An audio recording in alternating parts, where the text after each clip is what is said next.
Today, we're going to look at 3 places you can't go and people who went there anyways. But before we get into those stories, if you're a fan of the strange, dark, and mysterious delivered in story format, then you've come to the right place because that's all we do and we upload once a week. So if that's of interest to you, please sneak into the like button's house and slightly unscrew all of their light bulbs so they don't turn on.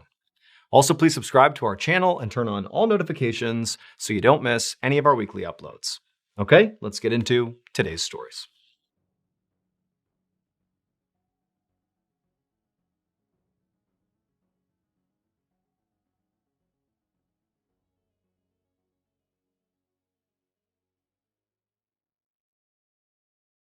At 10:30 a.m. on October 30th, 2005, a 33-year-old pastor named Kyle Lake stood on a stage inside of the University Baptist Church in Waco, Texas. Kyle had just finished delivering that morning's sermon to his congregation, which included about 800 people. And now he was about to welcome a new member, a young woman. So Kyle had been the pastor of this church for the last 7 years. And over that time, the church had really grown and evolved, really directly because of Kyle's leadership. He was known as being a very thoughtful and educated pastor, who was also known to be quite fun and progressive. He often would play pranks on the congregation and keep things really light, even if he was in the middle of a very important sermon. And people liked that. It made him relatable. And so because of Kyle's youthful energy that he clearly gave off, he had sort of gradually shifted the congregation to being a much more young crowd. Predominantly the folks who attended the church were college kids, or roughly that age. And also his wife was an attendee at the church, as were his 3 little kids, who at the moment, as he was up on stage, they were across the hall attending kids' Bible study. Now for Kyle, welcoming a new member into this church had become a very big deal for him. He in fact had this special ceremony he would perform for each and every new member. And really the whole congregation got behind this ceremony. And so today, Kyle was about to do this ceremony with this new member, this young woman. And so Kyle, in front of the whole congregation, he calls this woman up, come on up, we're going to do the ceremony to welcome you to the church. And so the woman, she gets up and she walks up to the front of the stage and she smiles and Kyle says hello to her and sort of introduces himself and the whole church is listening. And then Kyle, as part of this ritual, moved to the very center of the stage where the actual ceremony was going to take place. And he was about to call the woman up to join him in the center of the stage when there was a malfunction. Now, the malfunction itself was not really a huge deal. All it did was just stop Kyle for a second, and he had to stop talking to the new member, and he had to figure out what he was going to do. But quickly, he saw a fix that didn't even require him to leave the stage. However, the instant he actually made the fix, when he fixed the malfunction, as he was about to start talking to the whole audience again, he just began to scream. Now, at first, nobody took this seriously because their pastor was known for playing pranks on the congregation. And so everybody just thought it was a prank, albeit a strange one. I mean, he's screaming at the top of his lungs, but everyone's sort of looking around like, this is a prank, right? But then Kyle's screams began to include words. He began screaming, "Help! Help me!" And at that point, it sort of clicked for the whole congregation that this was not a joke. Something was terribly wrong, even though they're looking up at him and nothing appeared to be wrong. Nothing made sense. And so immediately it was like the church spiraled into chaos and confusion. People are bowing their heads, praying as fiercely as they could, praying for his safety. Others are sprinting out of the church, not even knowing what to do. And still more were calling 911, like several people calling 911. And then by the time the paramedics showed up, it was like people still had no idea what actually was happening. In fact, honestly, the paramedics didn't. It was like, what is this? But within a few days, they were able to figure out what happened. And it surprised everyone. So the special ceremony that Kyle would perform for every new member was a baptism. And so when Kyle moved to the very center of the stage, and he actually called up the woman to join him in the center of the stage, he actually was stepping into the baptismal pool. Picture like a hot tub, waist-high water, it's warm water. And so Kyle literally stepped into the hot tub and he's calling up this woman to join him in the pool so she can be baptized. However, before this woman actually got to the pool, Kyle has this malfunction. And all it was is his lapel mic shut off. It wasn't working anymore. And because the church he was in was huge and cavernous, sound really didn't travel well. He needed a microphone to project his voice. And so he had to stop the ceremony for a second and find another microphone. Luckily, there was a stand with a microphone in it right within arm's reach. And so Kyle grabbed it. However, what Kyle didn't know was there actually was a second malfunction that had happened either at this instant or just before, but either way, there was another malfunction that he had no idea about. And that was that the heaters of the baptismal pool that kept the water warm were damaged. And as a result of this damage, the water in that pool had become electrically charged. And so the instant Kyle grabbed that microphone, he grounded the electricity in the pool. Basically, he created a pathway for the electricity to travel through his body. When he began to scream, that was him being electrocuted. Despite the efforts of first responders and the medical staff at the hospital, Kyle unfortunately did not survive. As for Kyle's wife, who literally watched this happen from the front row of the church, she watched her husband be killed. She ultimately sued the electrical company that installed those heaters in the baptismal pool, and she would settle for an undisclosed amount of money.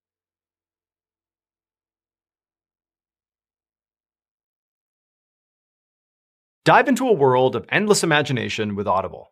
Whether you like to listen to stories, seek motivation, or just need expert advice, you can be inspired to imagine new worlds, new possibilities, and a new way of thinking. Audible offers over 1 million audiobooks, as well as podcasts and Audible originals, all in one easy-to-use app. You can easily explore bestsellers, new releases, and thousands of podcasts and audiobooks that you can listen to all you want, with new ones added every day. Audible effortlessly weaves inspiration and entertainment into your daily routine. You can easily find the genres you love and discover new ones you like along the way. A title I cannot recommend enough is called The Road by Cormac McCarthy. It's about a father and son as they travel to safety after most of the world has been destroyed in this apocalyptic event. It's an incredible story of survival and hope. It's an amazing narrative. You gotta check it out. With Audible, there are endless audiobooks to choose from to fuel your imagination. There's more to imagine when you listen. Sign up for a free 30-day Audible trial and get your first audiobook for free. Just go to audible.com/MrBallen. Again, that's audible.com/MrBallen for a free 30-day trial. Okay, back to the stories.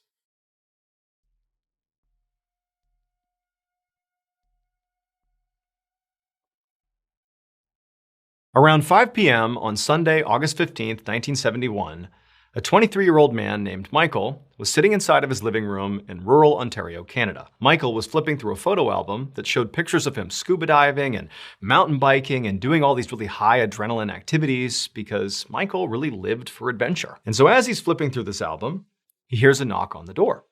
So he stops what he's doing, he goes to the door, he opens it up, and there's this police officer who's totally frantic and is speaking a mile a minute, and he tells Michael, hey, so we had this guy who was swimming in a lake nearby, and he went missing. He's been gone for over an hour now. We don't know where he is, and we were asking around, does anybody have any scuba diving equipment or experience, because we need to get in there and look for this guy in the lake, and everybody said, you're the guy. You have scuba equipment, and maybe you might be able to lend it to us, so that, the police could go in there and look for this guy. Now, Michael was kind of caught off guard by all this. I mean, this was not a typical occurrence to have police show up and have this type of request, but Michael immediately felt this sense of responsibility. He did know that he was sort of the top dog in scuba diving in rural Ontario, Canada, and he's hearing this police officer say what he's saying, but he's thinking, even if I give you my equipment, you can't just put the stuff on and safely conduct dives. You need the training as much as you need the equipment. And so Michael just kind of instinctively said, hey, look, I'm not just going to give you the equipment because I feel like I'm setting you up for failure here. What if I come with you, I'll put the equipment on, and I'll go look for this guy. I know what I'm doing. I know how to use the equipment. It'll be way safer and more efficient. And the cop said, thank you so much. That would be great. Let's go. And so Kyle, he went and got his scuba equipment, and before long, he had thrown it in the police cruiser, and the two of them were flying towards the lake. About 30 minutes later, Michael and the police officer pull into this parking lot, this wooded lot with trees everywhere, and straight ahead of them, through the trees, they can see down below is this big lake. And then to the left of the lake is a big dam, and then beyond that, over to the left side of that, is a river. And so where the swimmer had gone missing was in the lake portion. And so Michael quickly hopped out of the car, he grabbed his scuba gear, and then he and the officer took off running through the trees down to the lake. And when they got down there, Michael scanned the area and he saw there were all these police officers and park employees. There were other people who clearly had just come to the lake that day, like tourists, and everybody's kind of scanning the lake. No one's really in the water, but everyone's sort of walking around the perimeters, like hoping they can just see this missing swimmer somewhere. And also Michael noticed clearly the family of this missing man was, off to the side, and many of them were crying. But it definitely seemed like no serious search effort had really happened yet. It's like everybody was just kind of waiting for something to happen. And so when Michael shows up with all his scuba gear, it was like everybody looked at him as like, oh my goodness, thank you. Like, get in there, find him. Like, I bet he's okay. Like, get out there. And Michael, he's thinking to himself that he hadn't done a search like this before, but the fact somebody was missing for that long already did not bode well. But he thought, you know what? I'm going to go in there, I'm going to give it my best shot, and I hope we find this guy still alive. And so Michael put on all his equipment right on the shore side, and everyone's waiting, kind of watching, anxious about what's going to happen next. And once he had donned his equipment, Michael stood up and just began scanning the lake, looking for, any sign of where to begin the search, because it's just one man in this huge body of water. He needs sort of a starting point. And so it's quiet, everyone's just kind of watching Michael as Michael's looking around the lake. And then at some point, he looked out and he saw there was this little ripple, sort of right in the middle of the lake. Now, the surface of the lake had basically been glass-like because nobody was really in the water, save for like the very perimeter of the lake. And so the water was very calm, but he sees there's this little ripple sort of right in the middle. And so Michael points out the ripple to the other officer he was with and sort of anybody who could listen. And he said, okay, I'm going to go in there and start searching right there. And so Michael goes into the water, kind of wades in till about his waist. And then he kind of looked around one more time, put on his mask, and went under the water. About 15 minutes later, the police officer who had originally gone and gotten Michael and driven with him to the lake, he was still just standing on the lake shore, along with the missing swimmer's family and other searchers, and pretty much everybody was just kind of waiting for Michael to give some sort of report about how the search was going. Now, Michael easily had enough air in his tanks to be out there for quite some time to do a pretty thorough search, and they're only 15 minutes in, so they don't really know if this is too early to expect feedback from Michael, but it's just tense. Everybody's just waiting, waiting to see what's going to happen. But at some point, as this officer is just standing there, one of the volunteer searchers comes bombing along the shore from up near the dam. They ran right down to this officer and said, hey, you got to come with me. We found something over there in the river. And so, at this point, the police officer is thinking, I bet they found the missing swimmer. They're probably not in this lake. Maybe they found them over in the river. And he's thinking the worst, right? So he runs with the searcher, he goes to the dam, he goes to the riverside on the other side of the dam, and there's this crowd of searchers and police that are all along the shore of the river. And so this police officer, he pushes through the crowd, expecting, frankly, at this point, to see a dead body, to see the missing swimmer. But when he parts the crowd and sees what they're all looking at, he realizes there has been a terrible mistake. So 2 hours earlier, when this missing swimmer first went missing, this is like before Michael was ever contacted, before he was out there searching for him. This is like the initial wave of panic that we have a person who is missing somewhere in this water. Well, a park employee had been really motivated to try to help with the search. And so without really telling anybody, they ran into the control room of the dam, and in there, they turned a valve. And this particular valve opened up a pipe that spanned from the lake back through to the river. And when this valve was turned and the pipe was opened up, water from the lake would go back into the river, basically draining the lake. This employee was thinking, if I drain the lake, it'll make it easier to search the lake where we believe this man has gone missing. Like, this will make it easier to search the lake. And so this pipe has been opened up, this 2-foot in diameter, 30-foot long pipe connecting river and lake. And it's sucking water like mad from the lake into that river. Nobody had really gone into the lake to look for this missing swimmer, believe it or not. So the lake really hadn't been touched as soon as this valve was turned.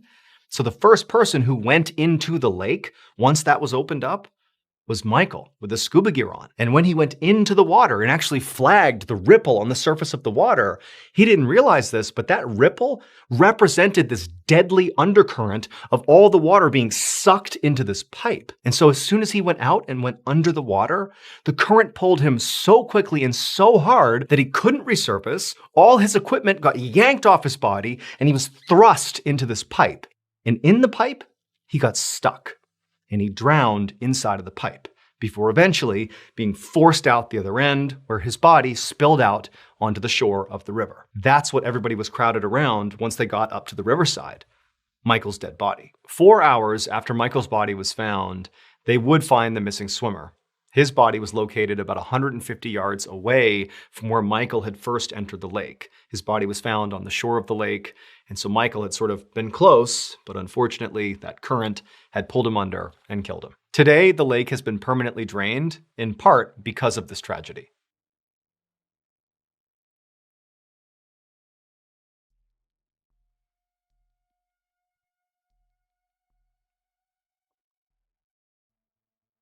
At 5 a.m. on June 28, 1988, a 25-year-old man named Jeffrey Link stood in the supply room of a small factory in Auburn, Indiana. He reached up and he grabbed a container on the shelf, and then with it in hand, he turned, left the supply room, and walked out into the main factory area. So the factory where Jeffrey worked was called Bastion Plating Company. And what they did is they made chrome-plated parts for cars. And Jeffrey's specific job was being a machine operator, which meant he basically kept a bunch of these machines running and periodically had to do maintenance on them. And in fact, today he was doing that. He was doing maintenance. Now, in general, this job that Jeffrey did was actually pretty dangerous.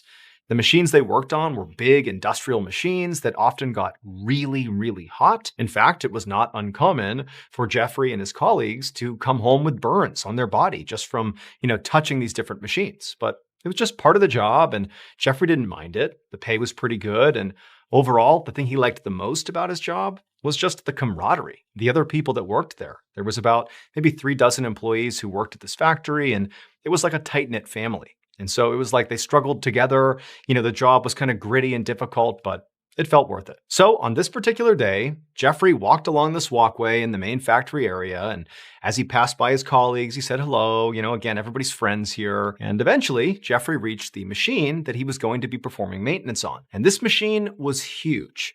And the only way for him to actually perform maintenance was to get inside of the machine. But, to Jeffrey and to his colleagues, this type of thing was completely routine. This is not a big deal. And so, as soon as he got to the machine, Jeffrey, with this container he had gotten from the supply room, stepped inside. A few seconds later, one of Jeffrey's colleagues, who was standing on that same walkway Jeffrey had walked across to get to the machine he was working on, this guy hears a loud thud sound coming from over here, over where Jeffrey is. And he turns and he looks into the opening of this machine where Jeffrey had gone, and he sees what appears to be Jeffrey just lying on the ground inside of this machine. And this coworker is just not really understanding what he's seeing. He knows he just heard a thud sound and he's sort of putting it together. And as he's watching, another coworker runs into the machine where Jeffrey is. Clearly they've seen, Jeffrey fall, and so they go in to try to help him. And the guy on the walkway is watching, and this second coworker who rushes into the machine with Jeffrey just suddenly collapses as well, right next to Jeffrey. And then 2 more colleagues come running over, they go into the machine, and they too collapse. All 4 people are just down inside of this machine. And so the coworker who's out on this walkway can tell clearly there's something bad over there. I don't know what's going on. And so they turn, they run out of the factory, and they call 911. When they come back inside to see what's happening in here before first responders have arrived here, this is just seconds later, this coworker comes back to that walkway and he sees now there's 20 other of his coworkers that have sort of begun congregating in this area near this machine. And they're all stumbling around. They're all disoriented. People are vomiting. It's like all hell had broken loose inside of this factory and nobody knew why. And then the first responders become nauseated and disoriented and they're completely down for the count. It's like nobody could be in this factory without losing their senses and collapsing. It would not be until later, when authorities were able to go into this factory with proper protective equipment on, that they could actually examine this machine that Jeffrey had been trying to do maintenance on. And also they examined the container that Jeffrey had brought with him into that machine. When they examined those 2 things, they figured out what happened. So the machine that Jeffrey was performing maintenance on, this big machine, was a huge metal tank that had recently been used to store a chemical called zinc cyanide. And so it was going to be Jeffrey's job to go inside of this tank, literally, and clean the inside of it. And so that container he brought with him from the supply room was a chemical cleaning solution. However, the factory had two distinct types of chemical cleaning solutions, and it was very important which one you used depending on what you were cleaning. Jeffrey knew that. He just accidentally grabbed the wrong one. And when this wrong chemical cleaning solution interacted with the residue of the zinc cyanide inside of that tank, it pretty much immediately created a cloud of poisonous hydrogen cyanide gas. This gas immediately caused Jeffrey to pass out, and then each of the subsequent coworkers who rushed into that enclosed space were hit with this gas as well. They too passed out. And as the gas continued to grow and spread, and as more people showed up to see what was going on, the gas began causing other people to pass out and get sick, all the way until, first responders were there. It was like the whole factory was filled with this poison. And so between the factory employees and all the first responders, in total, 39 people were hospitalized from this poisonous gas. And of those 39 people, 5 people died, including Jeffrey, the 3 people who rushed in immediately to try to help him and passed out next to him, as well as 1 additional coworker.